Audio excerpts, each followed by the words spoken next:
So, Pirates. This is an interesting thing. Yeah. Sarah in Bristol. Yeah. Dear with and.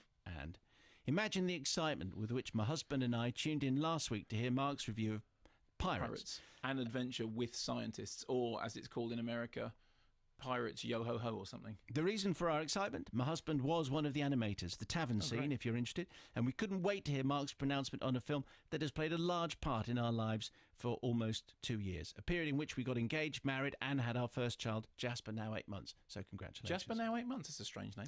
Therefore, imagine our disappointment as 4 p.m. approached and we realised that the sum total of the review was actually an interview with the lovely David Tennant. Now, don't get me wrong. Of course, it was wonderful to hear David on the programme saying such excellent things about the film and the crew. But are we the only ones who felt out there that there was a definite lack of Kermodian opinion? Given how much the good doctor loved the previous Aardman film, we were really hoping for this standard, fairly in-depth analysis at least. But it seemed that the Hunger Games eclipsed pretty much everything else. Any chance of a proper review? Well, Sarah in Bristol, there's a good reason for that. Yes, Pirates didn't open Wasn't until, out. Yes, I mean until Wednesday. So it's one of those things that with Wednesday, do you do it Friday? So we had David Tennant on Friday, and there was no point in sort of holding back saying that we liked it, because we did like it. But now it's out everywhere now, and people will have seen it since Wednesday.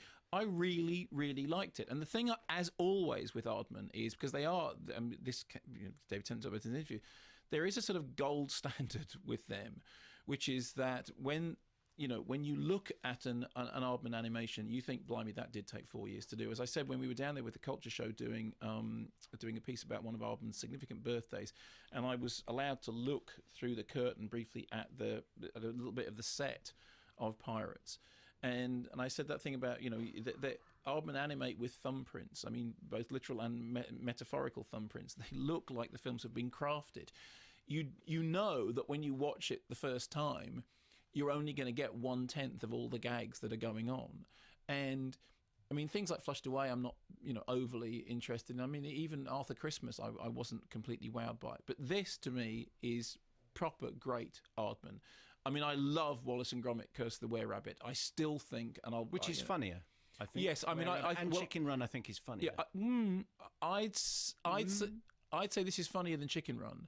But I'm not, but look, it's like that Mona Lisa. Is it better than Whistler's Mother? I mean, it's a hard thing. I think personally, Wallace and Gromit: Curse of the Were-Rabbit is the artistic high point. But I think that Pirates is really, really good. I love the detail. I love the whole thing. I mean, I saw it in 3D. I don't think for 1 minute I was immersed because of the 3D. I think I was immersed because of the depth of the picture. I think because there is. The Aardman world is an immersive world, and the script's funny, and the gags come thick and fast, and they do the thing which so few movies manage to do now, which is genuinely be for kids of all ages.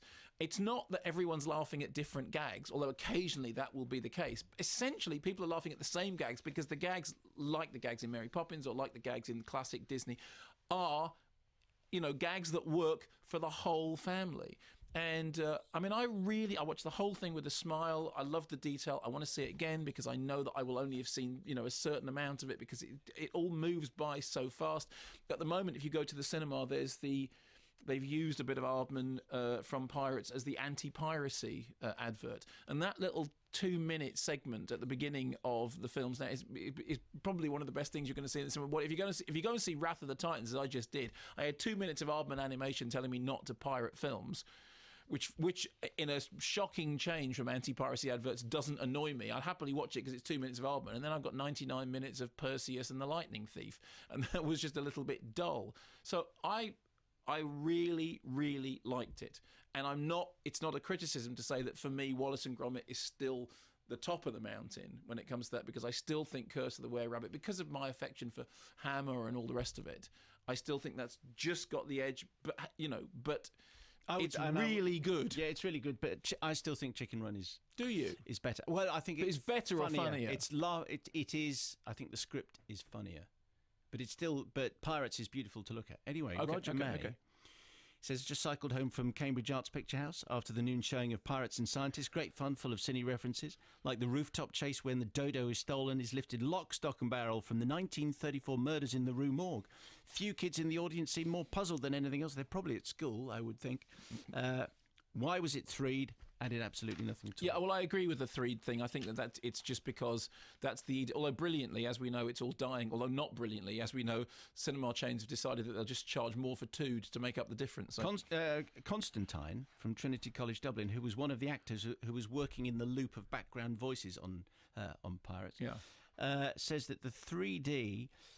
He didn't enjoy that at all. He'd never been to a 3D film before, but he said yes, it did give depth to the image, but the glasses are dark and made the image dark, thereby reducing the comedic impact and, to my mind, distancing me from the action. Yeah, exactly. Rather than drawing me in. Surely the opposite of the intention. After 3 years of lighting the movie, the DFP must have torn his hair out at the 3D darkening. I agree, and that's a problem. But as we all know, that's the reason why Hugo is the only.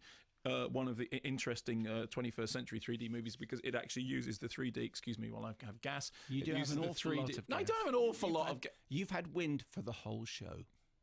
You have admitted.